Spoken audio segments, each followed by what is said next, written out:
Howdy, it's B. Hey there, I'm Mark, and we're your real estate dream team. That's right. We are handing you the keys and cranking the gears that turn your dreams into your home.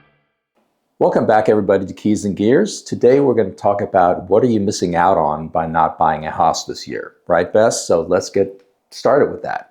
So we have two parts to this. One is the real estate side of things, more the emotional side that you're missing out on. And mine is the number side, the more analytical side of what are you missing out on by not owning a home. So where should we start, Bess? Should we start on the real estate side? Should we start on the finance side? What do you think? Well, I mean, let's dive in and do the real hardcore gear of getting to that front door key. Okay. Which is it's numbers. It's ultimately all about the numbers. Right. And the numbers, especially these days, are in the headlines constantly. Right. Interest rates are too high. Interest rates have dropped. Unemployment is up. Inflation is up. Inflation is down. All these things. They all go into the algorithm, which is how the heck do I buy a house? Yeah, and you can get distracted by all that, right? You can get analysis paralysis. And to think too deeply about all those things instead of going back, and I'm going to push back on Bess here. Those balls are all great to keep an eye on, but the real ball to keep an eye on is where are you emotionally in this process? Do you want to own your next house, your first house? Are you emotionally ready to buy that house? And if the answer is yes, then let's figure out the gears that make it happen. Right? So if your decision is, yes, I am ready up here to buy a house, then your next step is have a plan, right? Fair enough. How far out are we? When's your lease up? How quickly do you want to sell your house? At what price? That's the best question, right? So that'll determine kind of the timeline. So first step is to meet with somebody like Bess, figure out the timeline of how you want to work, when you want to be in your new house. Next step is come with me. We'll talk about numbers. We'll talk how that fits into your monthly budget. We'll talk about, is this the right move for you financially? Is it not? And sometimes I have conversations that are difficult where people are stretching themselves too far. And I have to tell them, hey, I don't think this is a smart choice for you. At this time. Right. Sometimes the answer really is not now, but later. So let's go ahead and wait for that promotion. Let's go ahead and wait for that bonus. Let's go ahead and do this and this. Let's go ahead and pay off, that last year of car payment or whatever it might be. And then let's dive in. And along those lines, that's the numbers side. As far as the emotional side, people ask me all the time, like in White Rock Coffee line or Juju's or whatever, like, okay, you're an agent. So is now a good time to buy a house? Yeah, depends. And the best time to buy a house is when your emotional state is centered and ready to buy it, and when your financial state is centered and ready to buy it. Because every month of the year, every year of the year, it's a moving target. As far as it's like picking stocks. Yeah. Or whatever. There's never a good time. There's indicators, but there's no absolutes. Right. No, there's no black and white answer for you. You just have to be in the right place, and hopefully the timing works out. On the finance side, I think people overthink it too much in terms of how will this affect my future, when in reality, most people live in their house 5 years. Okay, 5 to 10 years is kind of the max most people live in their houses. Very rare is any one house the forever house. Right, and so I have a couple of camps of people. Some can't fall into the camp of people that want to buy their forever house as their first house or the second house, and I have to educate them in the in a comfortable way where I say to them, hey, that's just not realistic. You have to work your way up to that dream house. You can't start there. You can't start in the perfect neighborhood. It just doesn't. You don't have the wherewithal to start there. But when you bide your time and buy one step at a time, you ladder up to that dream house. Because as you go along, you're building equity in each house, which if you then reinvest that into the next house, you can ladder up. And we have clients that are 7 years into this process, and now they can buy $1.5 million house. They started at $300,000. And that's really the crux of it, talking about that ladder. And that is If you are not renting from yourself, as in owning your own house. If you're not paying yourself, you're paying somebody else. You are paying somebody else's boat payment. You are paying for somebody else's ladder. Mortgage. Yep. Ladder up to the stairway of heaven. Because guess what? Investors do the same thing. Landlords do the same thing. They start with one house. They end up with 5 houses. They sell the 5 houses. They buy an apartment complex. They buy a small apartment complex. They buy a bigger apartment complex. Right. So they do the same thing. You're just paying them. You're just to your enabling point about them. laddering, that's how it works. Because that's another pushback I get is like, well, based on all the headlines, it doesn't look like I will be building equity if I buy right now. Again, trying to time the market. And the truth is, if you break even, you're still ahead. Why? Because if you're in a position where you have a landlord right now, when that lease ends and you go on to your next lease, if you turn around and ask that landlord for a refund on your lease for the last year or two, he is probably going to, is probably going to laugh at you. Yeah, right. But if you own your own house, when you're leasing it from yourself, the buyer that writes you a check is refunding you your money that you have spent on your mortgage all this time. And that's the crux of it. Yeah. It's pretty.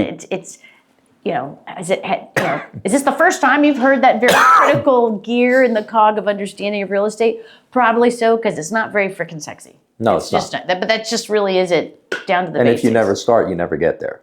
Right. And so now we have people that they bought $350,000 houses 5 years ago and they feel stuck. But if they never start building equity in a larger home, they'll never get to their dream home. They're going to be stuck at that 350 because the 350 house is going to top out at some point. Equity-wise, it's going to top out.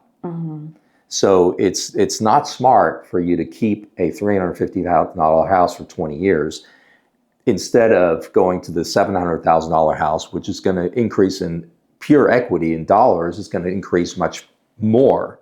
True. Because even Texas, historically, the last 30 years, the year-over-year value of homes, that means even if you've done nothing to it except live in it, has gone anywhere from 3 to 7% on average over those 30 years. Yeah. Right? So even right now, in the last many years, people have been saying, oh, home values are trending down. What they really mean is they're just not escalating in value year over year like they used to. Right.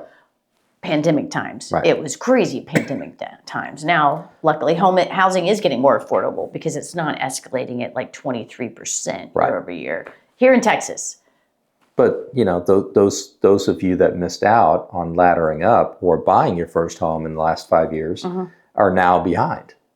So, do you want to fall further behind, or do you want to take the first step? Right. That's really, that's what we're talking about. If you procrastinate about this, you're going to miss out. And eventually you're going to get priced out of markets. And we're already seeing it. First-time home buyers being priced out of markets because they waited too long. Right. And procrastination is kind of sneaky. Yeah. Because sometimes it's called, let's go ahead and take that $10,000 dream vacation to Tahiti. That's one form of home buying procrastination. Versus, or buy the more expensive car, or Right. I mean, $1,200 a month car payments will kill your buying power real quick. It's kind of sneaky. So be careful that you're doing the right thing for yourself, for your future, and building equity in something instead of burning what better money. hug to your future self than to maybe scroll through Southwest $59 flights and fly down to Cancun for $110 and stay there practically for free, and you still have a getaway. It's still a beach getaway, but it's not $10,000. No, it's not Pinterest perfect, but it's perfectly fun and fun, and it gives you that break that everybody needs. I'm totally affirming you in that gut feeling that, Bess, I need a break from this cold, or whatever it might be. Just saying, be smart about it. Yeah. Give your future self a hug. Yeah. Not to mention that you're going to emotionally feel better owning a house. Like if you walk into your own home, it's a different feeling up here. Totally. And in your pocketbook than you are feeling right now. If you walk into that next nicer home, versus what you're in right now, you're going to feel different. It's going to make things, feel different for you. So don't neglect that emotional side and ignore that because that's a big part of this. It is. Homeownership makes people feel better, right? Absolutely. So, I like that. And maybe that's a good way to end this particular round, because homeownership does. It gives you that sense of peace and truly place in the soulful way, as well as the reality that, yes, it is a sense of place that you get to be in charge of. You get to be adult of you on your terms. All right. So what we're really talking about here is you're going to have to accept the fact that your lifestyle may have to change a little bit. Okay? Once you've decided, yes, you're centered, yes, you're ready to move forward, you're tired of paying for somebody else's boat. Right. And your first-time home buyer will have a different lifestyle change than a move-up buyer, right? And so financially speaking, it may mean that you can take less vacations. You really have to budget more in your day-to-day living. Do you really have to go out to eat every single night or every week, or what is it? Where can you save some money to adjust your lifestyle? My biggest ones I see is too much credit card spending on the finance side and too much car spending. Those two things in their budget take up a large chunk of their monthly income. And if you substitute that with a house payment instead of those payments, that house, that $300,000 house, is making you $2,000-$3,000 a month in appreciation. So you got to flip your thinking and saying, my lifestyle is going to improve once I do this. In the meantime, I have to cut some corners.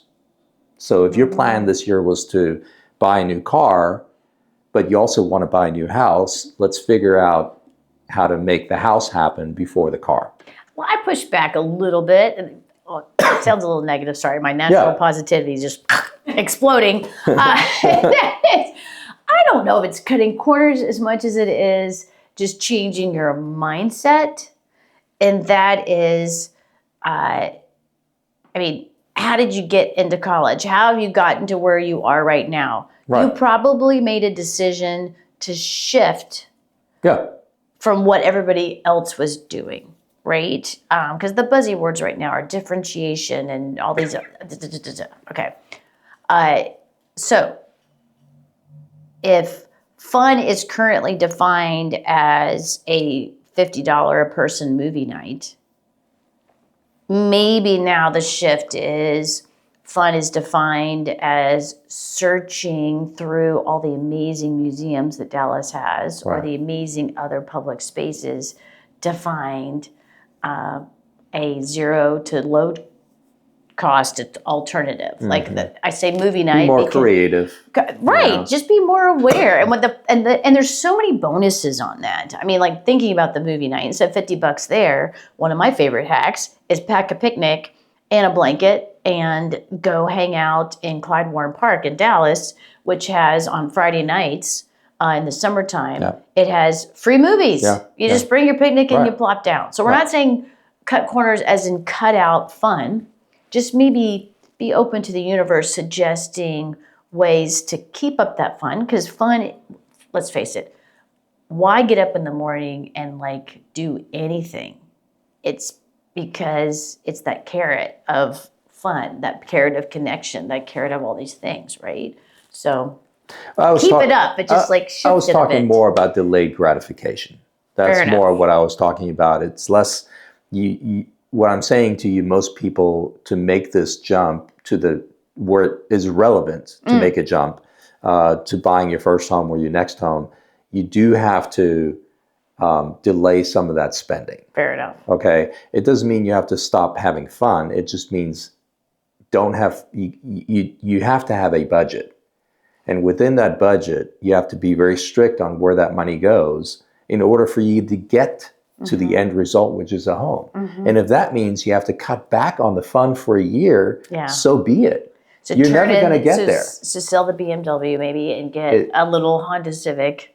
No, it's not. It's which not could even, be fun. It's not even that. It's not even that drastic because I'll tell you, I have conversations with people when I see their car payment. I go, so how do you feel after this purchase? you bought this car a year ago. How do you feel about this car? Are you still loving it like the minute when you wanted to buy it? Right. And they're like, no, can't stand it. Or probably didn't buy a Jeep. They're regretting their car payment. Like without fail, they say, well, it gets me from A to B. Are you happy that you're spending $1,200 a month? No, not anymore. So deep down, you already know. I'm just pointing out that in order to get to that thing that you really want, you may have to delay some of this gratification. You have to take a step back and say, do I really need to do this next year? Right. Can it wait? Is it really that important? And then if that is more important, then I question whether or not you should buy a house in the first place. If those things are more important to you than owning your own home or the next bigger home, then it's not the right time. You've made your choice. Good for you. That's awesome. There's your answer, right? So coming to the right answer that's right for you is your choice. All we can do is help you by asking questions. But ultimately, you've got to be parent of you. That's what adulting is all about, is deciding to be parent of yourself. Had a conversation this morning with somebody who his wife needed a new Suburban, $100,000 car now, a Suburban. That's crazy. And he said, should I do that? And I said, well, the choice is yours. Do you want that car payment or do you want to buy your next house? They already own a house. They're trying to buy the next bigger house because here's what's going to do. That car payment is going to do to your buying power in the next house. And he said, well, we're not getting that Suburban until we buy a house. I go, there you go. There's your answer. That's right for him and his family, right? So it's all about priorities. It's just, you have to start thinking like an adult, unfortunately. Okay? You have to do some adult thing. Favorite, I don't think. And have a budget. Yeah. And live up to that budget. Right. And if you really are emotionally wanting, because people make that decision all day long. They want that, Hermes whatever, and they save up money for it. And so it's the same principle. You really wanted that. You really want a house, then make the sacrifices necessary. And if you don't have to make sacrifices, great, let's go. Let's go. But most of us aren't in that position, right? So,